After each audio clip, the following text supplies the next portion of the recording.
America का उतना population नहीं है जितना टेक एक्सपर्ट्स हैं इंडिया में। इंडिया का इतना बड़ा दिमाग है कि आप इंडिया अगर एक छोटा सा हिस्सा भी अमेरिका को दे दें, नासा में सारे इंडियन पढ़े पढ़े हुए हैं। आप देख लें, जहाँ भी मेजर यूनिवर्सिटी के आप साइंस डिपार्टमेंट में जाएं और देखें प्रोफेसर कौन कौन से, they are all from Indian origin. तो उन्होंने ये भी कहा कि आईएसआई से पैसे लेकर इंडिया में जरा काम करके दिखाएं, कोई कर ही नहीं पाएगा। बकायदा नाम लेकर इंडिया का उन्होंने ये कहा।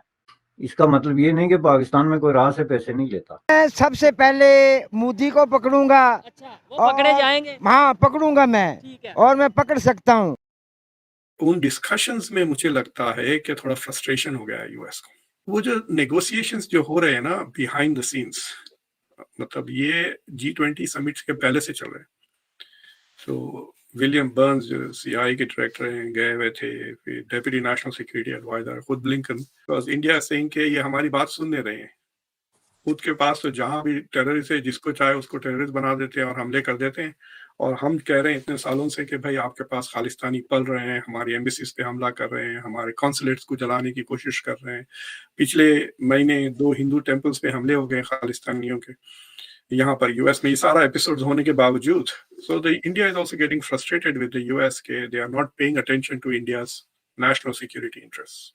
मतलब मैंने national interest में I had written this कि India is not going to be an American ally like Australia and Japan. India के खुद के इंटरेस्ट है। मतलब जब लोगों ने पूछा जयशंकर साहब से आप किस क्या कैंप में हो, तो वो कह रहे हैं हमारा कैंप है।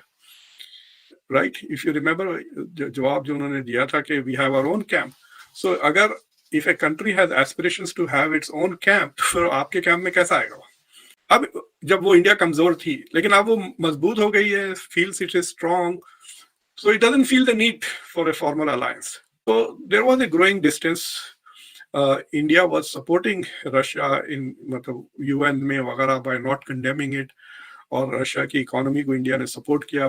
बट ये जो ट्रिप थी उसमें ठीक है, what Dr. Jaishankar did in this trip, तो एक कि वो लावरोव से मिले, बट फिर पुतिन ने प्रोटोकॉल तोड़ के फिर उनसे डायरेक्टली मिला, which itself is a big signal कि पुतिन इज सेइंग कि India is so important. Doctor Jaishankar ने बात की कि the global order will have to change. इसमें उसने कहा कि रशिया और इंडिया जो है वो ज्यादा पावरफुल होंगे। अमेरिका का उतना पॉपुलेशन नहीं है जितना टेक एक्सपर्ट्स हैं इंडिया में। तो इंडिया का ब्रेन ड्रेन, इंडिया का इतना बड़ा दिमाग है कि आप इंडिया अगर एक छोटा सा हिस्सा भी अमेरिका को दे दें, डॉक्टर्स, इंजीनियर्स, MBAs वगैरह, तो अमेरिका का तो बहुत फायदा होगा ही। नासा में सारे इंडियन पढ़े हुए हैं। आप देख लें, जहां भी IT सेक्टर्स में, किसी भी मेजर यूनिवर्सिटी के आप साइंस डिपार्टमेंट में जाएं और देखें प्रोफेसर कौन कौन से, they are all from Indian origin, but they are a major force. मतलब कंपेयर टू दूसरे इमिग्रेंट्स जो दूसरे जगहों से आते हैं, और यू नो इट टेक्स तकरीबन 12 से 14 साल लगता है नए इमिग्रेंट को to become productive on average, के वो मुल्क के लिए पॉजिटिव कंट्रीब्यूशंस करें। लेकिन जो इंडियंस बंदे आते हैं, खासतौर से टेक के बंदे, वो पैकिंग भी नहीं करते, दे आर प्रोडक्टिव। मतलब वो एक दिन आए, दूसरे दिन से वो जॉब पे लग जाते हैं। उन्होंने ये भी कहा कि जरा जो आईएसआई से पैसे लेकर इंडिया में जरा काम करके दिखाएं, कोई कर ही नहीं पाएगा। यानी उन्होंने कहा ये नहीं हो सकता। तो फिर वो सवाल खड़ा होता है कि दहशतगर्दी के तो इतने इल्जाम आते हैं, FATF में हमारा नाम भी जा चुका, और फिर कहा जाता है कि जनाब हाफिज सईद को जो है वो हमारे हवाले किया जाए।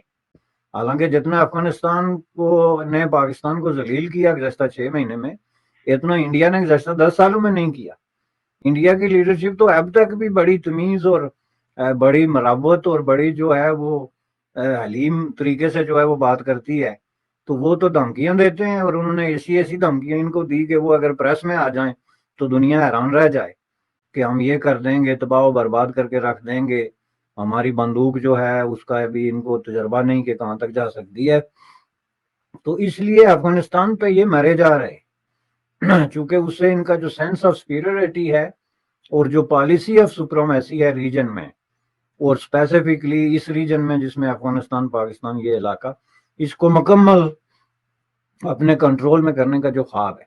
वरना अगर तजारत करनी है तो दूसरी तरफ 2.4 बिलियन लोग बैठे हुए हैं, दूसरी तरफ जो है वो दुनिया की लार्जेस्ट जो है वो मिडिल क्लास बैठी हुई है, दूसरी तरफ दुनिया की तीसरी बड़ी इकोनॉमी बैठी हुई है, दूसरी तरफ आप उनकी पर कैपिटा इनकम देख लें, इंडस्ट्रियल प्रोडक्शन देख लें, एक्टिविटी जो होती है इन्वेस्टमेंट की, सरमायाकारी की, वो देख लें, तो जाहिर है ये तो सीधी सीधी बात है कि अगर किसी ने पाकिस्तान में तजारत करनी है, माशी तरक्की की तरफ बढ़ना है, तो वो इंडिया की तरफ जाएगा। अफगानिस्तान तो खंडरात पे और राख पे बैठी हुई एक सोसाइटी है, उसके साथ कौन सी बिजनेस है और कौन सी सरमायाकारी है।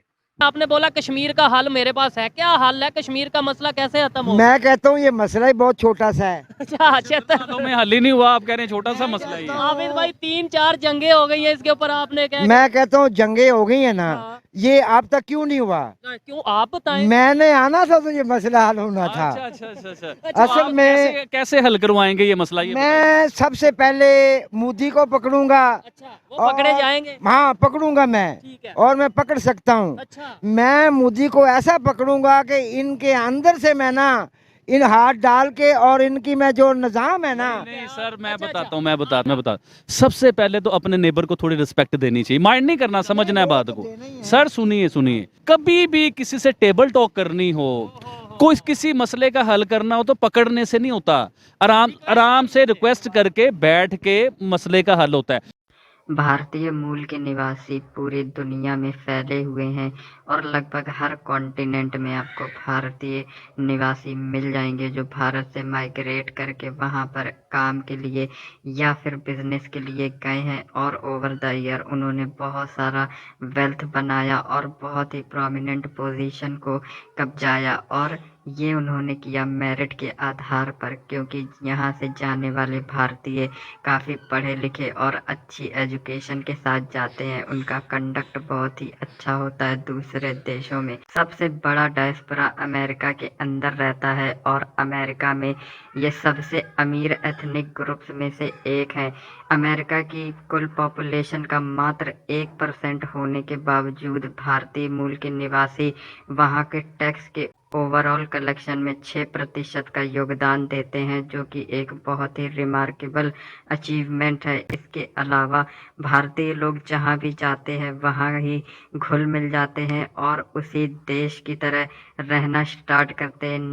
आज अमेरिका के अंदर भारत का डायस्पोरा का बहुत ही बड़ा इन्फ्लुएंस है, और उसका रीज़न है कि भारतीय बहुत ही प्रोमिनेंट पोजीशंस पर है, जैसे कि अमेरिका की उपराष्ट्रपति कमला हैरिस भारतीय मूल निवासी है, और तमाम मल्टीनेशनल कंपनीज के जो सीईओज हैं वो भारतीय हैं। साथ ही साथ व्हाइट हाउस के अंदर भी बहुत सारे अपॉइंटमेंट्स जो हैं वो भारतीयों के पास हैं, और इसका फ़ायदा भी भारत को मिलता है। और अमेरिका से बहुत ही बड़ी तादाद में रेमिटेंसेस भी भारत को आते हैं, इसीलिए आज अमेरिका बहुत ही ज़्यादा निर्भर है भारत पर, और भारत के बिना अमेरिका आज इंडो पैसिफिक स्ट्रेटजी को एक्सरसाइज नहीं कर सकता। लेकिन अमेरिका चाहता है कि वो भारत को डोमिनेट करे, जो कि पॉसिबल नहीं है। भारत अपने आप में एक बहुत ही बड़ा देश है, और किसी भी दुनिया के दूसरे देश के लिए भारत को डोमिनेट करना आसान नहीं है, क्योंकि